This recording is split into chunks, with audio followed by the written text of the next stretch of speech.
प्रदेश के करते हैं। मर्यादा पुरुषोत्तम श्री राम 14 साल का वनवास काट गए और आज के कांस्टेबल 9 महीने की ट्रेनिंग भी अपने घर से दूर नहीं करना चाहते। मध्य प्रदेश पुलिस में भर्ती हुए नए सिपाही जब ट्रेनिंग सेंटर बदलवाने की अर्जी लेकर आए तो एडीजी को रामायण का सहारा लेना पड़ा।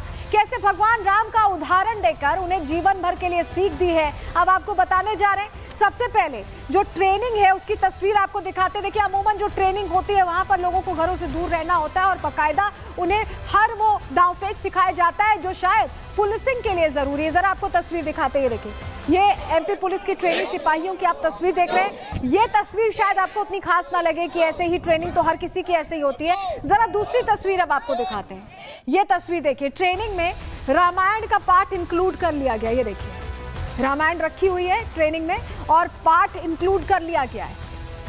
अब ये क्यों इंक्लूड किया गया है, क्या वजह है, चलिए जरा डिटेल में आपको इस पर भी बताते हैं। खबर पूरी जान लीजिए, क्यों आखिर रामायण का पाठ पढ़ाना पड़ रहा है इन्हें। चलिए डिटेल इससे जुड़ी आपको देते हैं। मध्य प्रदेश में 400 नए कांस्टेबल्स की भर्ती हुई है और पुलिस की 8 पुलिस ट्रेनिंग स्कूल में ट्रेनिंग शुरू हुई 4000 कांस्टेबल्स की। 10% आरक्षकों ने ऐसे में गृह जिले में ट्रेनिंग की अर्जी लगा दी। 9 महीने की ट्रेनिंग के लिए अलग अलग कारण उनकी तरफ से बताए गए कि उन्हें अपने घर के पास रहना है। एडीजी ने उन्हें समझाते हुए भगवान राम की मिसाल दी। इसको लेकर कहा कि श्री राम एक आदेश पर 14 साल के वनवास पर चले गए थे। श्री राम ने वनवास में सीखा और लोगों का उद्धार किया। ऐसे में आप 9 महीने घर से दूर ट्रेनिंग सेंटर में नहीं रह सकते क्या? ये एडीजी ने समझाते हुए कहा है, ये समझाया है उन्हें कि आप समझिए, उनके आदर्शों से सीखिए। सुनिए एडीजी राजा बाबू सिंह इसको लेकर क्या कह रहे हैं। भगवान राम 14 साल में कितना ग्रोथ उनकी हुई थी। भगवान राम प्रकृति से प्रेम हो, उनका जटायु के प्रति प्रेम हो, वानर सेना ही थी उनकी। फिर उन्होंने वहाँ पे स्ट्रेटजी बनाई, आतताई रावण का वध किया। जब भगवान राम, हमारे जो मर्यादा पुरुषोत्तम राम 14 साल वन में रह सकते थे, तो स्टेट के अंदर आप 9 महीने एक ट्रेनिंग सेंटर में नहीं रह सकते। आपके पास अब टाइम नहीं है कि आप इस ट्रेनिंग सेंटर को चेंज करके उसमें जाएं। इसमें मत लगे रहिए, आप पूरे कमिटमेंट के साथ ट्रेनिंग करिए। बहुत सारा कुछ सीखना है। तो देखिए, कह रहे हैं एडीजी की पूरे कमिटमेंट के साथ ट्रेनिंग करिए। और ये जो तस्वीर आप देख रहे हैं, ये ऑर्डर कॉपी की तस्वीर है जिसमें ये कहा गया है कि अब रामचरितमानस का पाठ अनिवार्य कर दिया जाए, रोज पढ़ें जिससे उससे कुछ सीख ले सके। और ट्रेनिंग स्कूलों को ये आदेश जारी कर दिए गए। तो ये जो कांस्टेबल्स आ रहे हैं ट्रेनिंग के लिए, 9 महीने की जो ट्रेनिंग अब करेंगे, उन्हें अब रामचरितमानस के पाठ पढ़ाया जाएगा और ये सभी ट्रेनिंग स्कूलों के लिए आदेश जारी कर दिया गया है। तो एमपी पुलिस के रोल मॉडल राम कैसे बन गए, हमारे सहयोगी सत्यविजय की रिपोर्ट आपको दिखा रहे हैं। भगवान राम अब मध्य प्रदेश पुलिस के रोल मॉडल होंगे, यानी कि आदर्श होंगे। और दूसरी बड़ी बात मैं आपको बताऊं कि इस समय मध्य प्रदेश पुलिस में नई भर्तियां हुई हैं। ये नवनियुक्त आरक्षक हैं जो कि पीटीएस भौरी यानी कि पुलिस ट्रेनिंग स्कूल भौरी में ट्रेनिंग ले रहे हैं।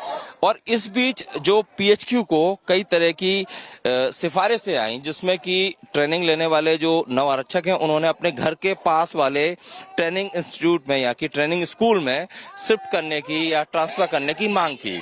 और इसी के बाद एडीजी ट्रेनिंग जो है, उन्होंने इन सभी नवनियुक्त आरक्षक जो हैं इनको टिप्स दिए। इन्हें बताया कि भगवान राम ने किस तरह 14 वर्ष जंगल में गुजारे, कैसे उन्होंने जीवन जिया।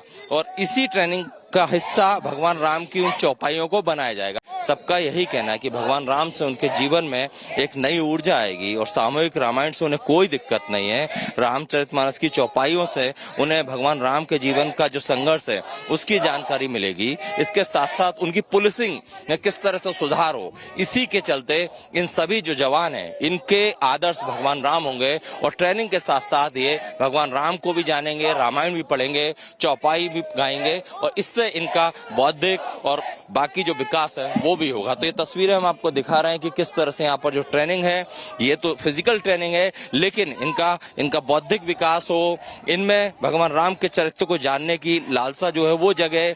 भगवान राम जिस तरह से अपने कर्तव्य पर आगे बढ़े, उसी तरह ये लोग पुलिसिंग में आगे बढ़े। इसके चलते अब यहाँ पर जो है ट्रेनिंग के दौरान रामचरितमानस की चौपाइयां यानी कि रामायण का सामूहिक पाठ भी कराया जाएगा। तो सत्यविजय की आपने रिपोर्ट देखी कि कैसे रामायण की चौपाइयों का पाठ भी कराया जाएगा। इसको लेकर ट्रेनी कांस्टेबल इस पहल को कैसे देख रहे हैं, उन्हें भी सुनिए।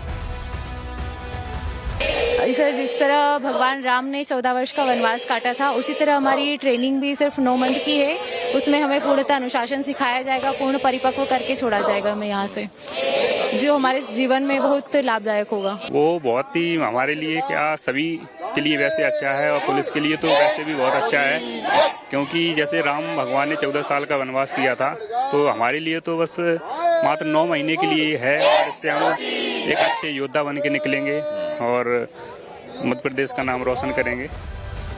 अब ये जो पहल की गई है, ये एडीजी इसके लिए क्या तर्क दे रहे हैं ये भी जान लीजिए। तनाव के बीच आध्यात्मिक अभ्यास उन्हें शांति देगा, ये बता रहे हैं। पाठ से जीवन को प्रेरणा और ऊर्जा दोनों मिलेगी, क्योंकि रामायण से सीख मिल सकती है। पाठ से जनता के प्रति संवेदनशीलता भी बढ़ेगी, नैतिक और मानसिक सशक्तिकरण भी। ये ट्रेनी जो पुलिस ऑफिसर्स हैं, उनको कहीं ना कहीं सशक्तिकरण भी होगा, और आत्मनियंत्रण और नैतिक मूल्यों से भी वो जुड़ पाएंगे। सत्यनिष्ठा, कर्तव्यपरायणता और सेवा का भाव भी उनके अंदर बढ़ेगा। ये जो पहल की गई है वो इस लिहाज से ही की गई है, लेकिन ऐसा कैसे हो सकता है कि कोई पहल की जाए और उसको लेकर कांग्रेस को दिक्कत ना हो। लेकिन जो ट्रेनी है वो भी लगातार कह रहे हैं कि ये पहल अच्छी है। कांग्रेस का इसको लेकर क्या रिएक्शन है, उन्हें सुनिए। अरे आप सरकार में हैं, आप क्या नहीं कर सकते, लेकिन आखिरी में जाकर आप राम जी के नाम पर राजनीति शुरू कर देते हैं। ये बहुत ही घटियापन है कि सरकार आपकी है, आपको मोटिवेट करना है कि कैसे हम युवाओं को रोजगार दें और कैसे युवाओं के बारे में सोचें, लेकिन आप ले देकर भगवान के नाम का इस्तेमाल शुरू कर देते हैं। पुलिस मुख्यालय और पुलिस ट्रेनिंग में भी सबको अपने अपने धर्मों का पालन करने की आज़ादी है। अगर कोई पढ़ना चाहता है तो वो पढ़े, उसमें कोई आपत्ति नहीं है, लेकिन किसी को भी बाध्य नहीं किया जाना चाहिए। और सरकार को इस बात का ध्यान रखना चाहिए कि देश जो है वो संविधान से चलेगा। देश जो है किसी विचारधारा से नहीं, संविधान से चलेगा। और इस बीच आप समझिए कि कांग्रेस तो अपनी सियासत करे, लेकिन जो मुस्लिम ट्रेनी है उनका क्या रिएक्शन है, कैसे वो खुद ही जवाब दे रहे हैं, सुनिए। वो रामचरितमानस है, उसका पाठ मतलब पढ़ा जाए तो सर हमने अभी पढ़ा नहीं है, बट पढ़ेंगे। जैसे एडीजी सर ने बताया कि श्री राम जब 14 वर्ष के वनवास में गए थे, तो उनने सर बहुत सारे मतलब सेक्रीफाइसेस और बहुत कुछ सीखा उन्होंने वहाँ से, और बहुत मेहनत की और बहुत कुछ किया। तो सर जो हमारी भी ट्रेनिंग होती है वो भी एक तरह से वनवास ही है। जैसा एडीजी सर ने कहा कि मतलब आप लोग भी एक तरह से, जब श्री राम 14 महीने का वनवास काट सकते हैं, तो आप 9 महीने का वनवास नहीं काट सकते, अपने घर परिवार से दूर नहीं रह सकते, कुछ सेक्रीफाइस नहीं कर सकते क्या? जिस स्थान से एक हैं, आप मुस्लिम वर्ग से आते हैं, तो आपको कोई परेशानी? नहीं सर, कोई परेशानी नहीं है। सब एक मतलब मोटिवेशनल कैरेक्टर है काइंड ऑफ, तो उसमें सर क्या मतलब प्रॉब्लम, कोई इशू नहीं है, सब ठीक ही है सर।